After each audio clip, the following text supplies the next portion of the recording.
Oh, what's going on, everybody? Welcome to episode 915 of FloWrestling Radio Live. I'm your host, Christian Pyles, joined today, he's back from St. Louis. Ben Funky Askren's here. James Dean Rader's here.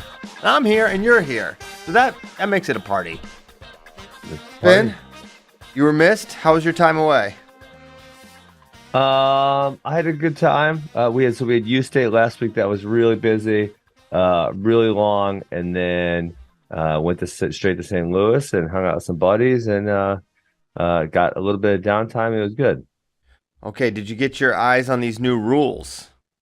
Yeah, of course. I looked through them. I think they're great. I don't know that there's any that I really disagree with, but there's some that I think I think the first one was, do you need headgear?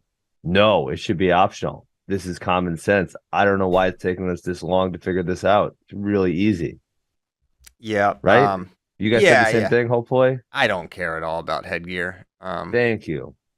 And nobody does.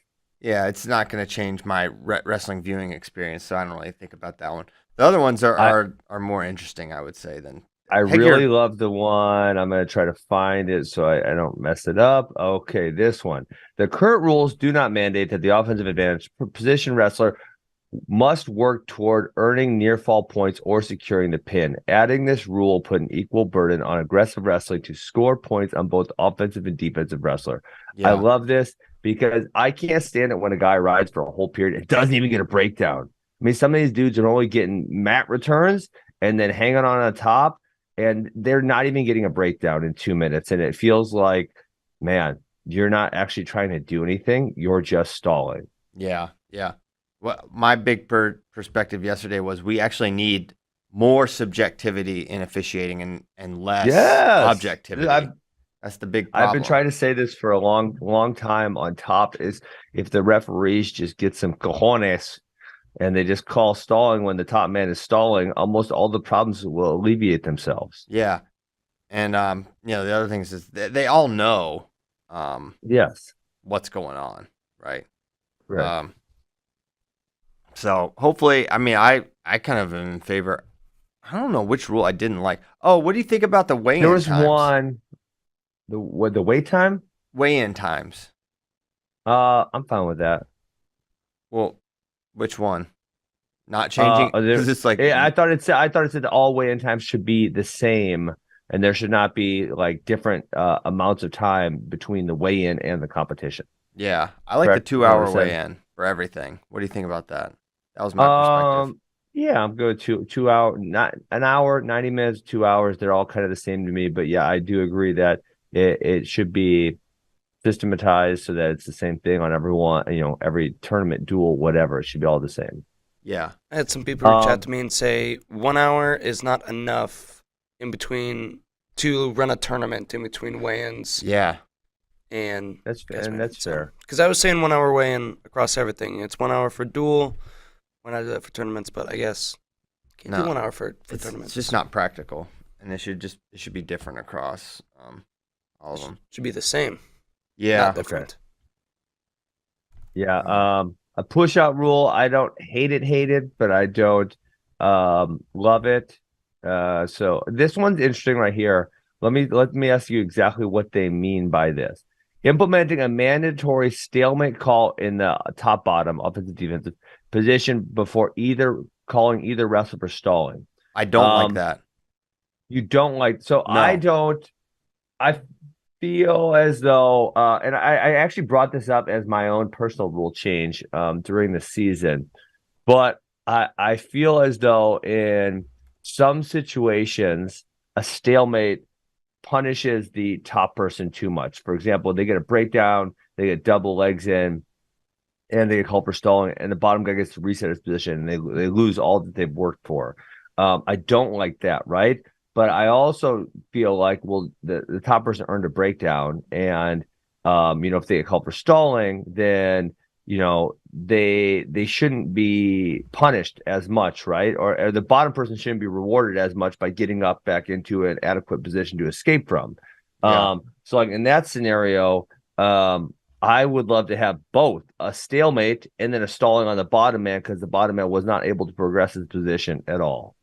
Does that make sense or no? I just don't think. I think whatever's happening on the mat, you should just vocally give your expectation and don't give someone a bailout with a restart. But they kind of already do this, Christian. And that was another thing I thought, because they're trying to write in that you can give these verbal sort of warnings or cues. It's like refs do that as is. So I was confused by that being in there. That was going to be something I asked you about. Like, isn't that happening currently?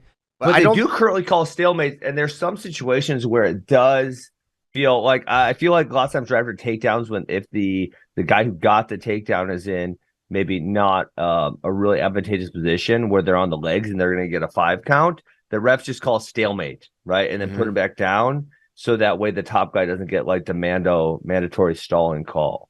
So I feel like they already kind of do this in some scenarios.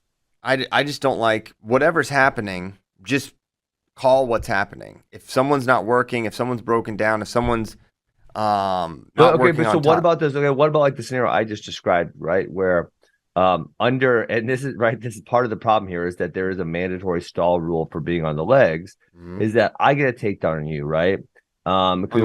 Maybe I finish and I have 2 legs and you're on your butt and maybe you're pushing my head down. Yeah. And my ability to climb up to your body and get you flat on your belly or your back is like, it's really hard. And while you so I'm the bottom person in the scenario. Me as the bottom person, I'm just trying to keep you there for the stalling, and I'm not trying to get my own escape, right? So like in that scenario, a stalemate feels like the best thing to do. Yeah, I guess that's the only scenario. There's a few situations like that, I feel like, where or another one would be like when a top guy like with a leg ride is maybe getting close to a turn, but they can't quite get him and they're sitting there forever. Is like, well, you don't really want to call either one for stalling because he is actually working for a turn here, but you don't want to let them sit there for a minute either, you know? Yeah. I say let them sit there for a minute. If they're truly working. Okay. If they're truly working, let them work, right? Yeah. Or if they're not working, if it's like, is he really working for a turn? Then hit him. Or if the bottom guy's not moving at all, hit him. I think that would be better than. I'm kind of like I just against the restarts. I think they're weird. I think they're, except for the exception that you just kind of outlined when you kind of like I think when you watch wrestling, there'd be more exceptions though, Christian. What's that? I think if you actually like watch matches, like maybe right now you and I just talking about this, it's hard for us to think of a lot of exceptions. But if we watch wrestling, we would say, "Oh, that was fine." Like to stalemate there as opposed to stalling on either person. Yeah, I guess I just think it's weird how they're selectively utilize like the Soriano Dayton Fix tiebreaker thing when. Okay, you get a breakdown in tiebreakers with legs in, you get a restart in 15 seconds. Like, I think that's weird that's like sort of an accepted thing. And I think that its prevalence of just like, give a stalemate, basically bailout, restart to the defensive wrestler or offensive is just a weird thing. Like, if they're stalling, then call stalling. Yeah, I don't know. I still feel like there's those kind of in-between situations where it would feel a little too aggressive to call either wrestler for stalling, but it might be the proper position for, hey, let's just get this restarted and get going. Yeah, I mean, maybe I'm thinking maybe that happens more in neutral than top or bottom. Maybe I'm thinking like a lot of times guys getting these scrambles, and both athletes know. Okay, if I move, I'm actually going to be at a disadvantage. So I'm gonna try to wait for them to move. So maybe I'm thinking a neutral position more than top bottom. Yeah, maybe so. Okay. What is it? There's one more that I kind of wanted to talk about. I thought let's see, standardizing waiting times, stalemate. I love the making the top guy actually work for a pin. That's tremendous. I thought this, and maybe they could more clearly outline exactly what they mean. And I think we made a great suggestion on the show last week. But reducing the number of tournament advancement points and or bonus points provided in the consolation bracket of an individual tournament for an advancement event. Yeah. To reduce or eliminate the ability for third, fifth, or seventh place wrestler to earn more points than the champion. So because I think the exact thing that they're trying to describe, the third place wrestler earning more champion, man, it's pretty freaking rare. Like it does not happen a lot. While it is a mathematical possibility, it's pretty rare. But if you did the advancement points properly, you would more adequately reward a higher percentage of the wrestlers. Mm-hmm. I don't see an issue with changing. I do think it is an exception, but I think champ can't be outscored by a third placer. There's just no way that should be allowed. So they got to do something there. But yeah. So yes, how close, in your opinion, how close to the champion should the third place person be able to be? I don't know. That's where it's a little strange. It feels like they should be at least 3 points away. Because what if the front side guy goes straight up Alex Surtis? No, not Alex Surtis. The other Surtis. Jason Surtis. Right, and wins all tiebreakers. They're going to be at 21 points, 16 plus 5, I think. The backside guy gets is it 9 for third place? I think it's 9 for third. I don't know. Come on, you got to know these things. You're Christian Pyles. 9 for third, and then say 4. I think 4.5 for advancement. 13.5. So 4 pins would put them above the first placer with no bonus. Yes. 4 pins is kind of a lot of pins in the national tournament. So while mathematically it's possible, in reality it's significantly difficult to get. Ed Hendrickson's up for it. Yeah, down for the cause. Did he do it this year? If they changed, he outscored a couple champs. He outscored Nino. He might have outscored Yanni. How many pins did he get? 4? 3? 3, I think. Yeah, he should have got the Hodge. Snubbed big time. Hey, I'm sure you guys already said this, but the Hodge winner was correctly chosen. I think we were all in unanimous agreement that Mason Parris was the guy. Man, Carter Starocci, I don't know if this is where I was going. Maybe he's in show business, like we talk about. I don't know if he's purposefully trying to be the heel to make people upset. In that case, I think good job, Carter Starocci. This is very funny. I'm enjoying the gig, right? But on the other side of it, if he's serious, man, he's kind of in my opinion, delusional reality. I think you'd have a very hard time making a case for him above Mason in this instance. Well, this is what we talked about on Monday shows. I think he is in pursuit of being a heel.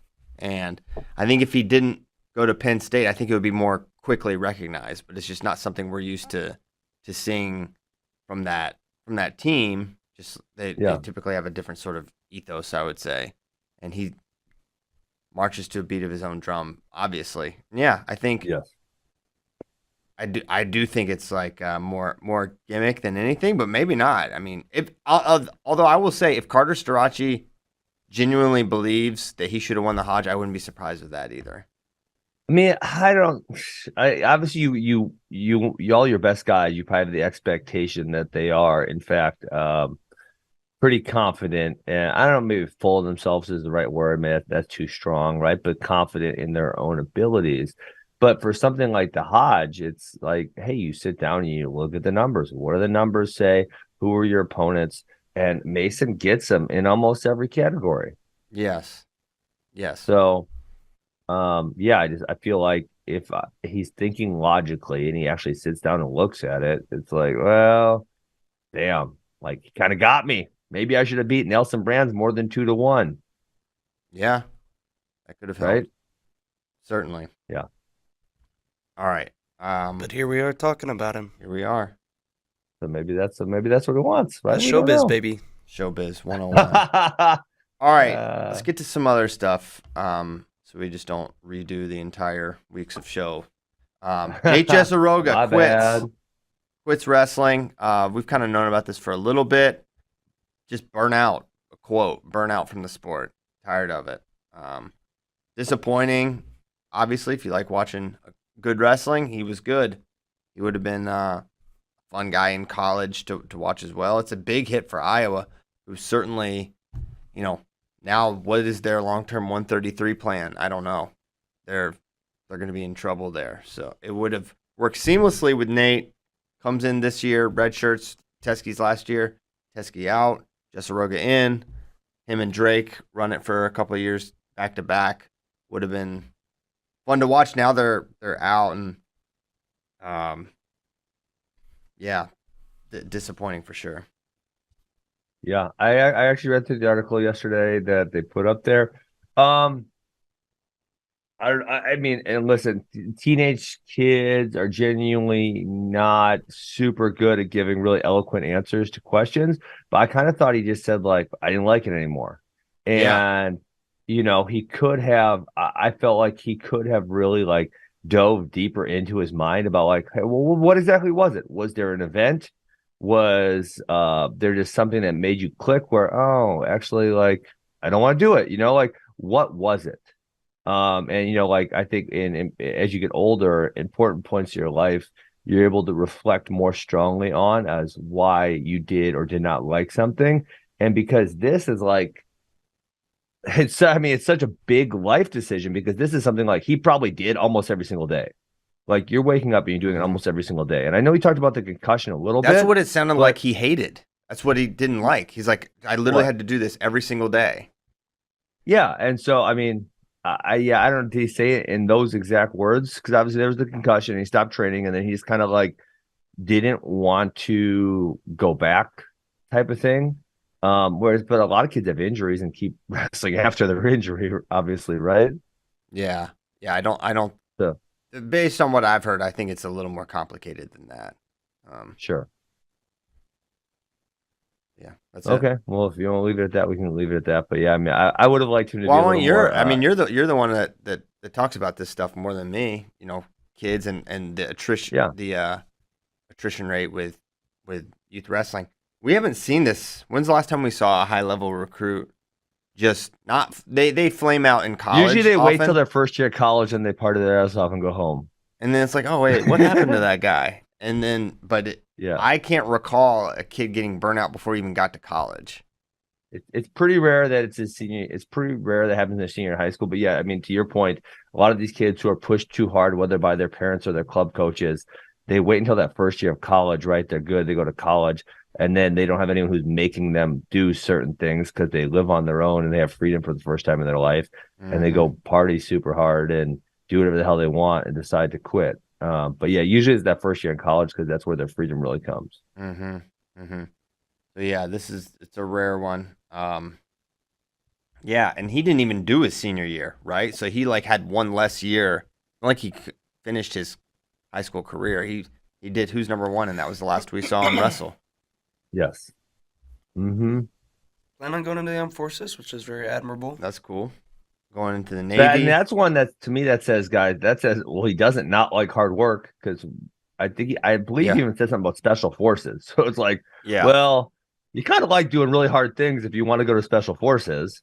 Yeah. So it wasn't the doing the hard things part, because you're choosing to do the hard things for a very long time into the future if you're going to special forces, and that's just the type of person you are. So and that's where it's like when you said earlier, you said, well, he didn't like the doing it every single day. It's like, well, what about it didn't he like? Because he on one hand, he didn't say he's going to go to college and party and get fat, really fat, and do nothing with his life. He said he's going to go into the special forces. Like, I don't know, maybe he doesn't make it in the special forces, but if that is your mindset and that is your goal, you could make an easy argument that going to special forces is actually harder than doing a college wrestling career. I would say that's unquestionably so. Yeah. Okay. Sometimes I read those. I read the guys who've gone through the SEAL things. Like obviously, Jocko's got a book. There's a handful of them I've read where the person who's the author has gone through the Navy SEAls, and I always read them and I think, oh man, this stuff is freaking miserable. Like, these dudes are tough. And now I sound like Shane Sparks. And I always wonder, I was always I don't want to say the toughest one. I never ever came anywhere close to quitting on my college wrestling career. I was always generally the one pushing the pace, working harder. So I was thinking damn, would this have made me quit? Could this have broke me? I always think and then I kind of want to try it, and then I'm like, I'm 38. I don't really want to try it, actually. Try going to Buds?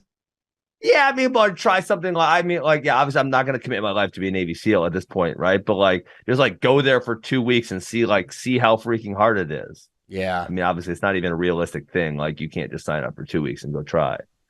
But So I kind of am curious, like, could they break me? I don't know. I never got broken in college wrestling. I never got, could it happen? Maybe. I suspect you could do the training and get through the training. But yeah, it's a good question. I do hate swimming. I'm a really bad swimmer, so that one might get me. That may come up in the Navy. Yeah, well, yeah. Yeah, I mean, Bud's training specifically it talks about how much swimming they have to do. I'm no military expert, but I think that's involved. I feel like the whole thing's around with boats and swimming. I don't know. Yeah. So it's like, I mean, but wrestlers are probably relatively adept at going into Navy SEAL training because there's a lot of not eating, lack of sleep. And you think of like college wrestlers and having to make weight and be disciplined and watch their diet and that type of stuff. Like there's obviously a lot of crossover there. Yeah.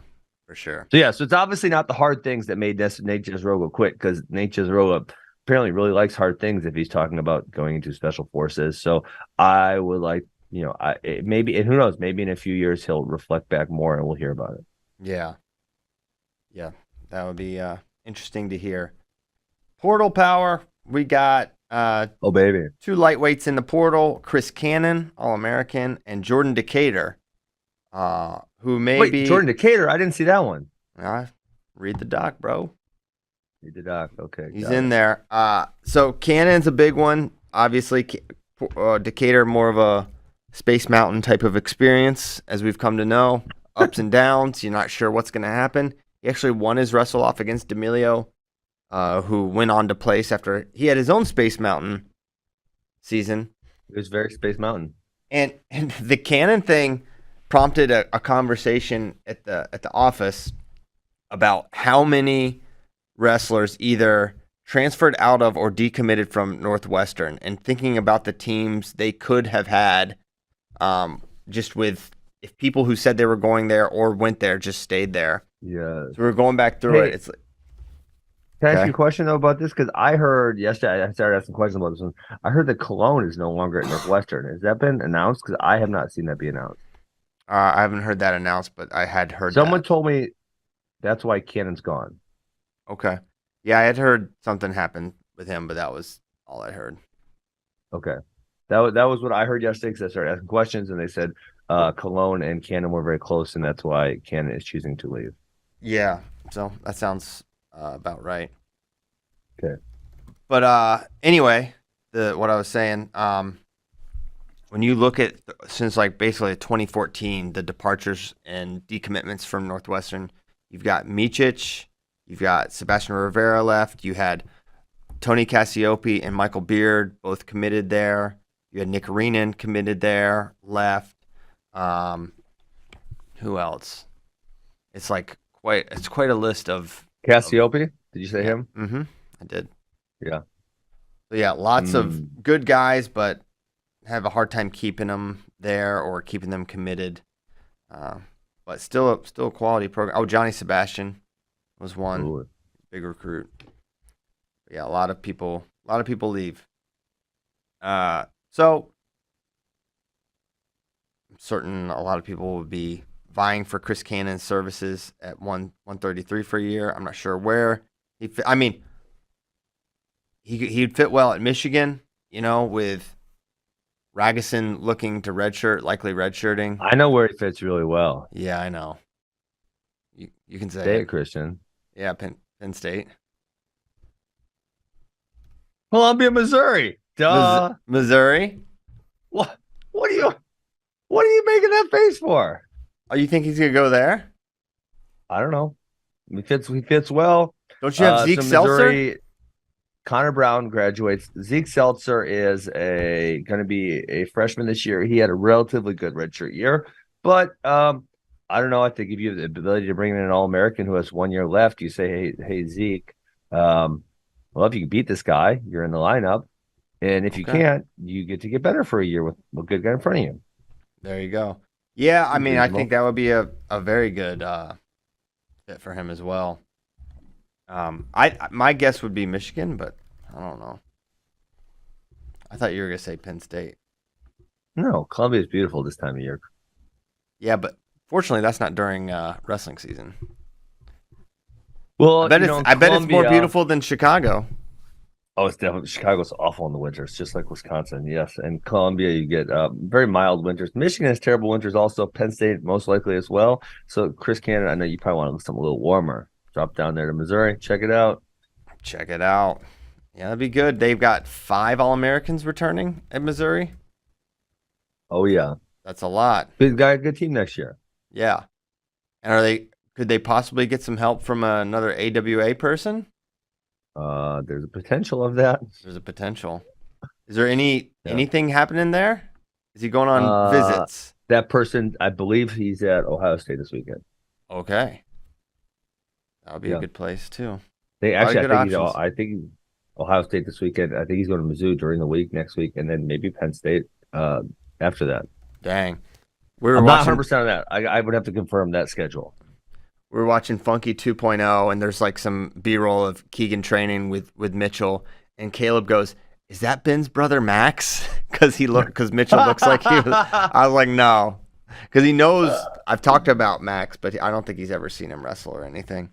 I was like, no, but they do look like they could be brothers, don't they?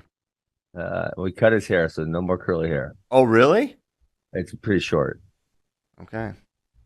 Yeah, it'll be back. But what about Bernie? Where do you guys think he's going? I don't know. I hadn't heard anything. Well, you told me stuff. You care to share? Yeah, I was actually where Evan was at Evan was in Madison visiting his girlfriend, and him and Pat, one of our coaches, are really good friends. And I actually saw him for a minute at the U State tournament. So he's hoping obviously Bernie comes back to Cal Poly, because there's been a lot of guys who have, I don't say a lot, there have been guys who've gone into the portal and then potentially went back to the school. Like I say, Shane Griffith did it last year, although he's back in the portal. So I think there's a chance he goes back to Cal Poly. But I think Evan said something like he told them that he wanted to test the market. Okay, the market. Yeah. Wait, what did you say before that? Like Shane Griffith's in the portal? Did he say he's going somewhere? Well, 2 years ago. So yeah, last he was. offseason, he went in the portal and then he went back to Stanford. Isn't he in the portal again? I don't think so. I wonder if he ever left. He said if he's going to wrestle somewhere else next year, it's not going to be at Stanford because he's exhausted all of his academic options. Isn't that what he said? Well, he said he was not definitive in that. He did allude to that, but I don't know if he's gonna leave, or stay. I think he's gonna wrestle next year. I just don't know. I don't know where. I wouldn't rule out Stanford, but I also wouldn't rule out a transfer. And then I was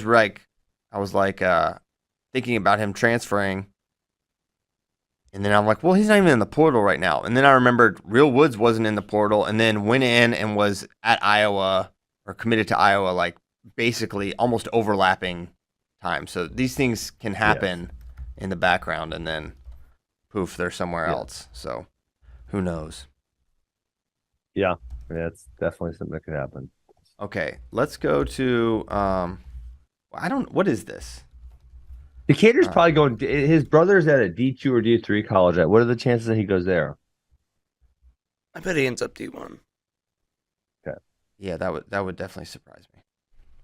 But let's see. Where's Jacob Decatur at? He is at Baldwin Wallace. Yeah. All right. What do we want to do next? Do we want to get to some questions? Sure. Okay. Wait, is there any other portal? I feel like there's maybe one other portal person that I saw. Well, Olejnik's in there. I don't know if that's a good one right there. Where do you think he's going? I don't know. A lot. It's funny when these guys. Here, I'll just read. Hold on, Isaac. He only has 1 year left. Yeah, I believe that's right. Man, I can't find his Twitter now. Oh my goodness! All right, people. Olejnik was a big one. That was the one I was thinking of. I can't find it. Wait, here he is. Okay, got it. So his recent followers. This is always that's fun. What happens every time. Recent. Wait, I thought this was recent. Hold on. Okay. While you're looking at that, Seth Neville's as well from Penn State as a graduate is looking to go somewhere else. All right, Lee Pritz in the mix. Arizona State, baby. Trevor Brandvold, Troy Nickerson, Sean Bormet, Josh Heil, Frank Beasley, Jason Borelli, Matt Stensel, Aymar, Brian Medlin, Chris Bono, Edinburgh, Austin Marsden, Jared Frayer, Zeke Jones, Eric Thompson. So Arizona State got the whole staff on there. Seth Gross. So these are all like recent followers of Isaac Olejnik. So that's like Wisconsin, Arizona State, Michigan, Virginia Tech, yes, Illinois, George Mason, Northern Colorado, Minnesota. So a lot of teams interested. Yeah. Which he's an All-American, so that seems about right. Yep. Okay, let's get to some questions. What goes into getting a lot of people are asking about international wrestlers going to college. Because someone else asked like why like a team like Duke wouldn't get someone from Japan or India, and then New Wave coach says what goes into getting international wrestlers into college lineups. Why don't we see more of that? I don't know why we don't see more of it. The few examples we've seen have gone really well. Like American used to do great. Citadel. Campbell's got a few. Citadel. Mm-hmm. Yep. Yeah. And also, of course, the greatest was Alan Gelagayev, one of the greatest heavyweights of a generation. He was crushing. Well, it is funny because I believe it's a lot more prevalent in other sports as well. I mean, I remember when I was track at and Mizzou, field for sure. Track and field, swimming had a bunch of international people. Tennis had some international people.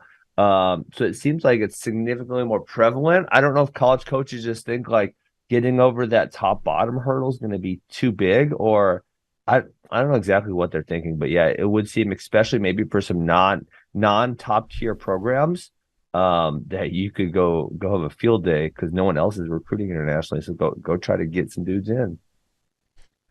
Okay.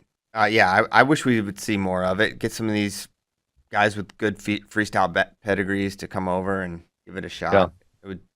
It would make sense. I think it would add an exciting wrinkle. All right, Jacob Hughley. If Keegan moved up to 74 next season, attempt to stop Starocci from winning 4, how would that match play out? How that move Keegan is not moving up next year. Okay, well here, how about this? 2 years. 2 years. That's when Starocci could potentially be going for his 5th. Keegan would be going for his 4th. Yeah. And it would set up that collision. Have you thought about this at all, Ben? Of course. You have? So you thought about Keegan going up to 74 for his 4th title, potentially, and Starocci going for his 5th. That's going to happen? Yeah.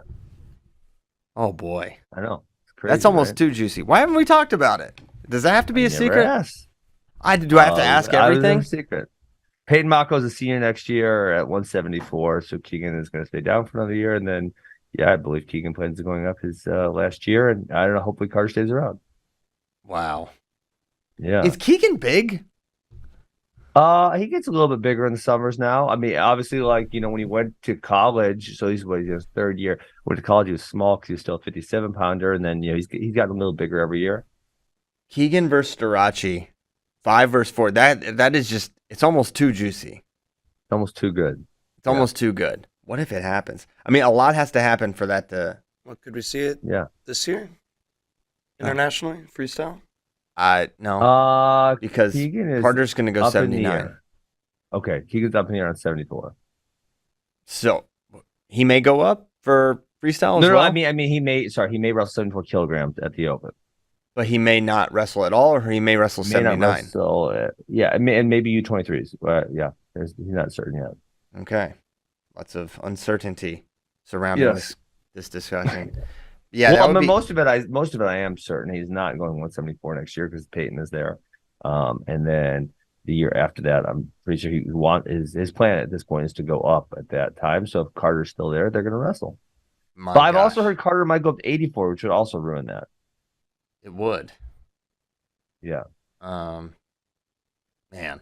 So what do you think about Carter? Why would he go up to 80? Oh, I can't get a read on this guy. Why would he go up to 84 if he wants to be a 74 kilogram Olympic champion? I said that be a same thing, but kilo guy.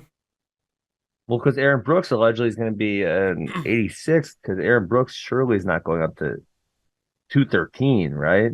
No, correct. It's a long ways away. He's not that tall. He's not. Okay. Yeah. You need to take everything Carter says with a grain of salt. Cum grano salis. Certainly. True facts. Okay. Ben, was it weird being on your back when doing MMA? No, I never.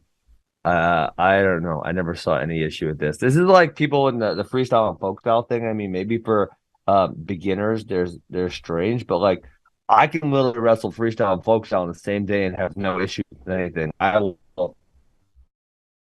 either later that day or the next day I'll wrestle with Noah or Aiden, and it'll be a folk style workout. Like you just say, okay, now I'm doing freestyle. Now I'm doing folk style. Now I'm doing jujitsu. I'm on my back. No big deal. Like no. So I don't see an issue. Got it. Okay, next question. JD's or JD, Casey's or Quick Trip? I like QT, but gotta go Casey's. Give me the pitch for Quick Trip. I don't know if I've ever really been inside one. It's your standard gas station. It's your standard. It's not a general store.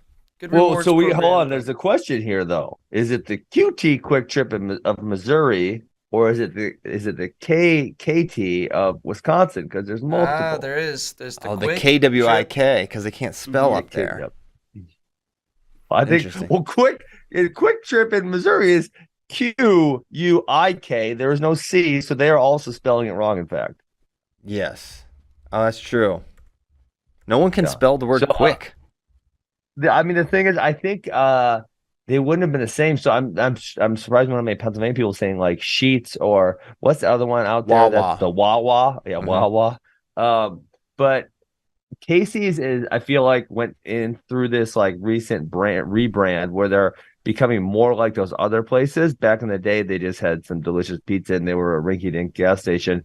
And those other places, I would say, are more like kind of like small supermarkets. Like you can get kind of a little bit of everything there. And they have other hot foods, and that's what Casey's is trying to do now. Yeah, I would say Casey's is too much variance. Oh wow, look at this! Just Quick Trip dunking on the other Quick Trip. It's a little drawing here. I don't know if we're pulling it over. There it is. Most of the time. If you're not watching, I told you we were like. Quick Trip. I'm Quick Trip in Wisconsin. I'm like, I'm not so sure that's the case. Ben, you got internet issues, I think. What? Yeah. Really? It doesn't say anything here. Or, every now and again, you're good right now, but every now and again you're just gone. Really? Weird. Really. I don't like my thing with Casey's is there's too much variance in what you get. Sometimes you get this big, palatial store with all this stuff in it, and then you get these some that are they're just your run-of-the-mill gas station, no different than a Shell those are the station. old ones, Christian. Well, I don't care. They're still called Casey's, so I need some sort of consistency. Well, I got a question for you then. How do you feel about the towns? You go through some of these small Iowa towns, right? There'll be an old Casey's on the one. This is a small town. It's like 2,000 people, right? Mm-hmm. You'll be an old Casey's on the one in the town, and you'll drive maybe a half mile through the town. And there'll be a new Casey's on the other end of town, both in business, both still operating. How do you feel about that? I feel that's great. That's America, People like what they like. When Iowans die, they're actually reborn again at Casey's. Really? It's true. Wow. A lot of people don't even know that. Okay. If Starocci wins number 4 next year and a Hodge, is he the best Penn Stater ever, even over Zane? That's a great question. Well, he doesn't lose a lot. He does not. Brooks will also be going for his 4th as well. So I'm not sure. I don't know. I don't know if he is. He's certainly up there. Hey, this is interesting. I just found a post. It's about Carter Starocci, so I'm not going totally ADHD, Christian. Okay. Team Amin, Mike Amin, that is Cam Amin's dad. He says, so proud of you, Cam Amin. Stay humble, stay hungry, stay healthy. Your time is coming to be at the top of the podium in the next 2 years. I would like you to humble one particular guy at 174 pounds. Who tweeted that? Mike Amin. Mike Amin. Mike Amin needs to get off Twitter. He says crazy stuff all the time. Hey, listen, the older Amin, Miles, he got don't you remember he used to get smoked all the time at 174 by Zahid and Mark. Not smoked. I feel like he got I'll go back and look, but I feel like he got beat relatively convincingly by those two, and then he got not by Mark Hall. It was like a joke because he lost to Mark Hall like 5 times by 1 point. Okay. And then he went up and got a lot better. Yeah. I don't set up you should not set up Cam Amin like that. Don't put him in Carter's crosshair. Publicly, he's the one that got private texted me that I read. That was on Twitter. No, that's what I'm not talking to you. I'm talking to Mike Amin. Don't put Cam out there like that. Don't set him up like that. Like he can think that, but don't. First of all, I don't even want to get win 165. Like there's. I don't know. Maybe he's moving up. I didn't know that. He needs to move up to get away from Keegan because he's like all of his NCAA frontside losses are to Keegan. Yeah. All right. So Miles had 7 losses both his first 2 years. So not his redshirt year, but the first 2 years of college, took 4th and then 3rd. But he had 7 losses both those years. Yeah. So he really wasn't that great. But what about Aaron? Is Aaron better than Carter? Miles, I mean, family's connected to all these people. I'm not sure. I'm not sure if he is. I think I'll say this, and I don't know how we equate the two, but I think that Aaron is a better freestyler and has a better prospects at the international stage than Carter. Even if Carter had like the ideal weight class, I feel like Aaron's could be have a better international career, but Carter has 2 losses, both his freshman year. His ability to just simply win and only win does separate him a bit. I wonder who has better bonus stats, honestly. I will look him up. Hey, and just a throwback there to Miles. I mean, I wasn't totally wrong. He did get drilled by Zahid a couple times, but his matches with Mark were all close. But he lost to Zahid.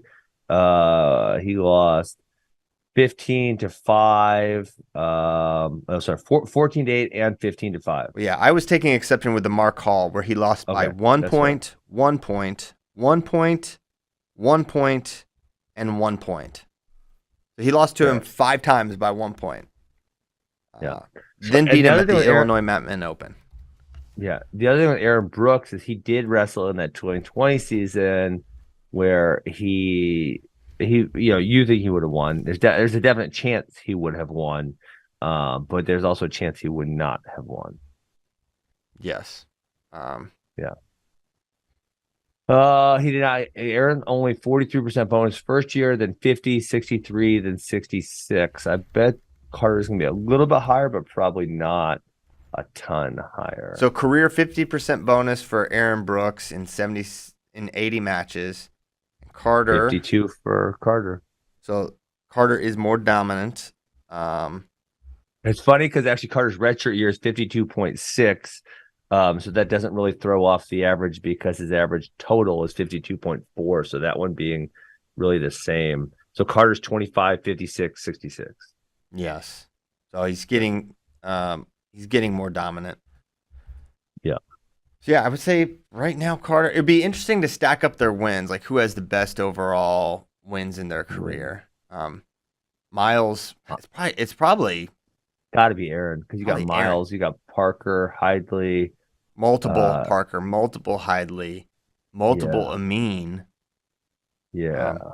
Where Starocci's got Kemmer. I think it's probably his best But he also lost to Kemmer. And Mackay. Yeah. So, yeah. Yeah, the Donnell Washington loss. It's going to haunt him. Yeah. I mean, Brooks has a Taylor Vens. which Taylor Vance was a multiple A, but his variance was pretty significant in his performances over the years. Yeah. Man, I didn't realize. I mean, just thinking back, because you can't remember everything. Aaron Carter had his freshman year 4 overtime victories, including 2 tiebreakers. Mm-hmm. So, I mean, very close to having a couple more losses, but he won all of his overtime matches that year. That is one thing that separates him too. He is just he finds a way to win matches generally. Yeah, and then there's the Kemmerer one the year after that. The year he went undefeated, and I think you could have made an argument that he lost that match. He had a broken hand that match. Yes. So that didn't help. Yeah, but hey, remember we were on the Starocci train early. We watched him at the Scuffle. We said this guy can win a title, and we were right. In Mark Hall's singlet. In Mark Hall's singlet, no less. Okay. How dumb is the one night only viewing of that movie for Helen? It is not cool because I want to watch it. What is the deal there? I don't know. I asked if there's any sort of streaming thing. So it doesn't sound like right now there is. We can watch tonight there's a showing in Pflugerville, but it's right in the middle of practice. Is it showing in the Flug? Showing in P-Town. My mom is taking Alex. Oh, really? Yeah. Dang it.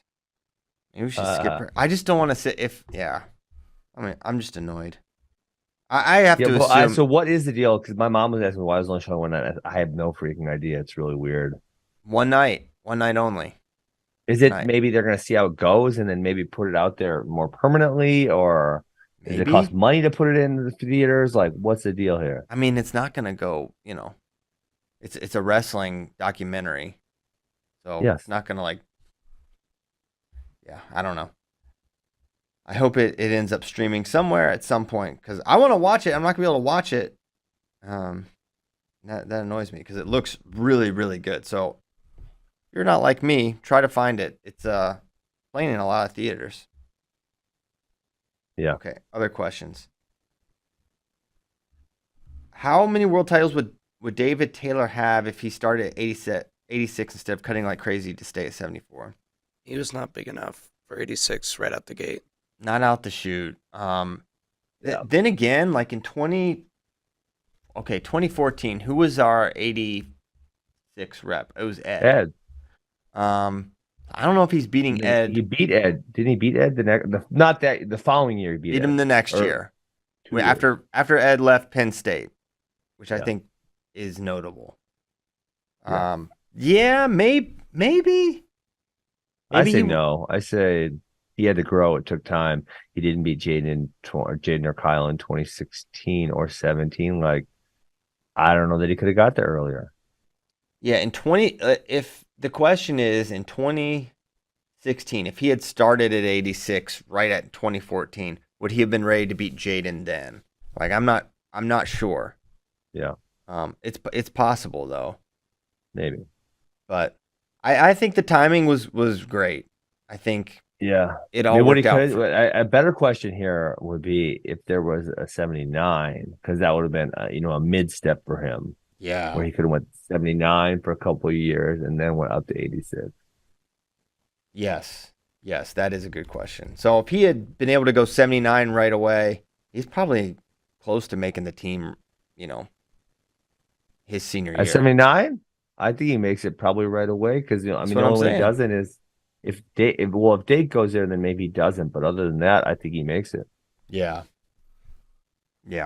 So, but the timing I think was great. I think had to figure some things out for a year or so, and then he's been excellent at 86 ever since.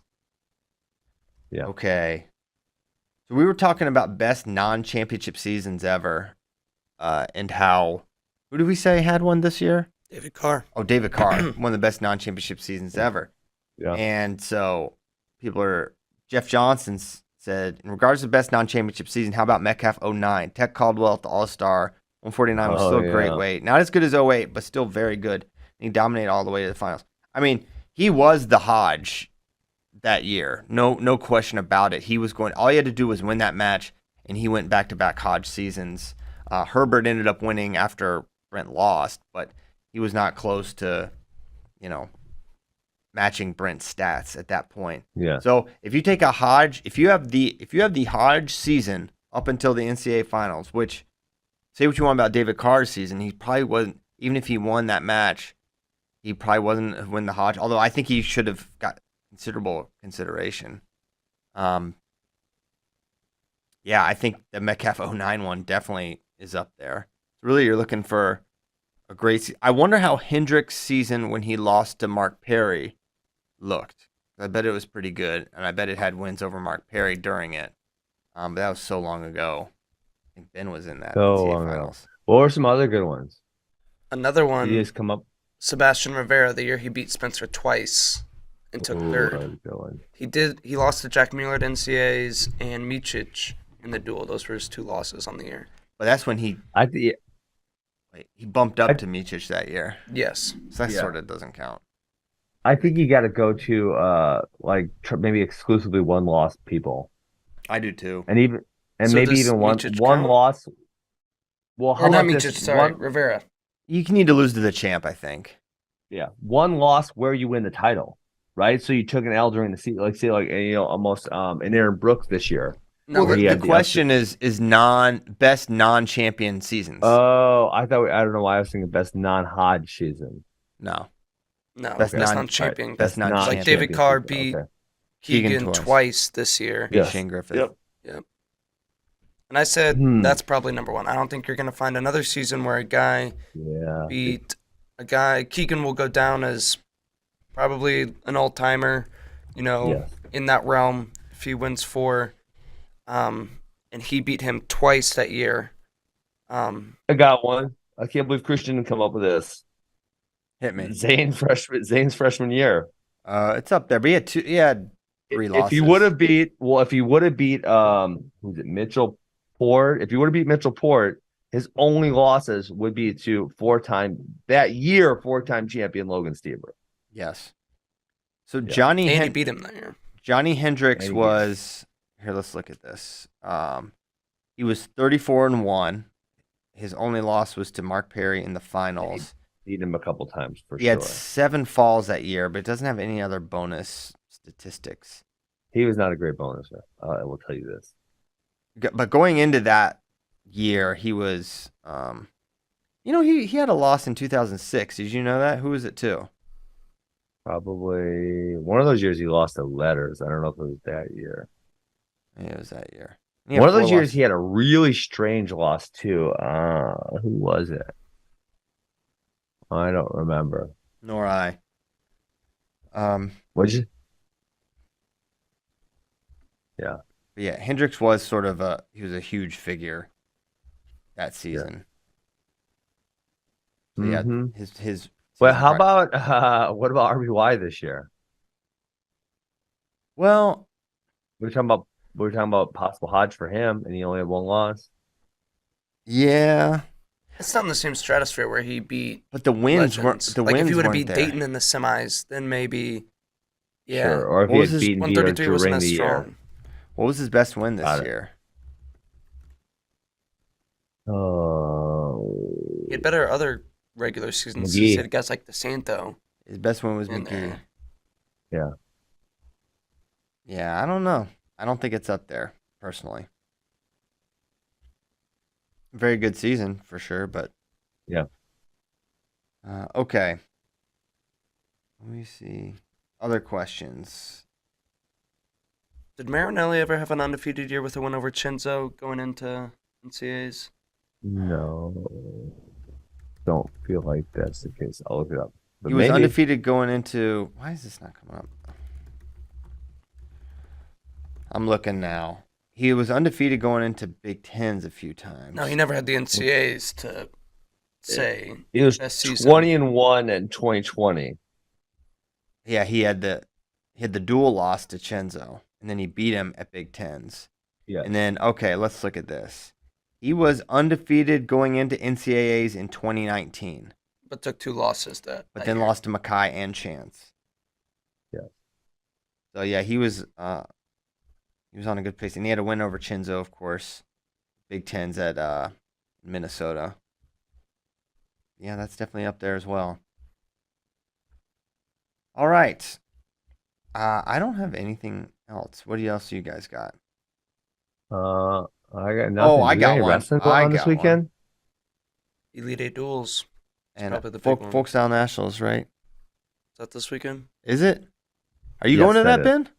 We are not going. We chose to go strictly freestyle. I mean, we are going to have a lot of people at that, but we chose to just say, hey, we're going to freestyle. If you guys want to go, go. That type of thing. Gotcha. Who are the better college wrestling brothers, the Askrens or the Deans? Stop. I'm glad you skipped that one. I didn't skip it. It's officially not been skipped. You did. You skipped it. I didn't mean to. I was saving it for last, Benjamin.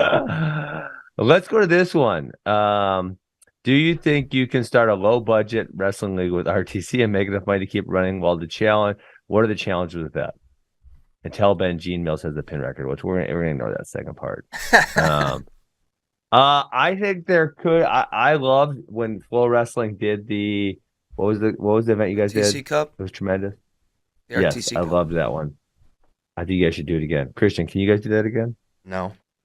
Why not? Because wrestlers want more money than they make. That is true. It's like true. They just have this more money than the event makes. Or you said more money than they make. But so if you're gonna pay them, they want more. I mean, the money worth, that they get is more money than they create for the entity. That's okay. Yeah. Agreed. Yeah. God dang it all. Yeah, that's the big problem. And also the coaches will just tell them not to do it, and they'll listen. Like we had a guy could have had. I mean, I'm not saying life-changing money, but incredibly significant money, and the coach will just say, "Hey, don't do this." So like, okay, cool. Well, I'll just do this one for free later. So it's pretty frustrating. Highly frustrating. Yeah, and they think because they get paid big money to be RTC training partners that that is their like actual value they bring to an event, which is not really the case either. Yeah, but the wrestling economy is really funny because. Also, like with a lot so the NIL is pretty much specifically for recruiting, there's not a lot of guys who are actually worth money to these companies, for example. But yet, where the wrestlers, the good college wrestlers can really make good money and where they actually bring in the value, because otherwise they wouldn't be paid this, is for wrestling camps. Right. Yes. I mean, they can make $2,000, $3,000, $4,000 a day, probably these better guys. And they're actually worth it because someone can put on a big camp and then they can also make money on top of that fee that they're paying the athlete. So you think of an athlete does that 5 times in the summer, they're making 15 and 20. I want to say none of these athletes, but maybe there's a couple who are actually worth that to a merchandise company. Yes. True. Yeah. True. So that means, that makes the wrestling in the economy of the wrestling world really strange. It's very weird. It's very weird. Okay, and Kozak from the chat has another great season not to win. IMR 2017, 65% bonus, beat Joseph twice and majored Marinelli. Ooh, that's a good one. Dang, that is a really good one. Because we were probably talking about Hodge for him potentially that year. Well, that was like one of Zane's murderous seasons. Murderous. That's when he went. That was maybe one of his craziest. He went like 95% bonus. I think he went tech or pin in the semis and then tech in the finals. So yeah, that's pretty good. So Rick Wasmer, was Palmer undefeated going into NCAAs the year he beat Metcalf at Big Ten? I think he lost in the All-Star, which to Borshoff, if I'm remembering correctly. But he may have been undefeated otherwise. But he definitely beat Brent at Big Ten. So yeah, he'd be up there for sure. I cannot recall. Yeah. How was Miles Martin's season when he lost to Dean? That was a really good season. That was that might be one of them right there. Yeah, he was fire. That was a huge upset. Yeah. It was weird. Are you looking up the bonus? I'm looking it up right now. He 61% bonus, 25-1. He major Lou Dupre, major 17-7 Max Dean, 11.5 over Taylor Vins. 12.5 Nick Reenan. Tex Cam Caffey. 7.4 over Emery Parker. 12.5 Taylor Vins. 13.6 Max Dean. 8.3 Emery Parker. Tech Max Lyon. Tech Ryan Price. And lost to Max Dean. 5.4. So yeah, he was on a crazy high level there. Yeah. All right. Shall we go? Let's go. Let us go. Thank you guys so much. No Monday show. No show Monday. But we'll be back Wednesday. We will see you then. Thank you guys so much for tuning in. Hope you guys have a great weekend, and we will see you next time.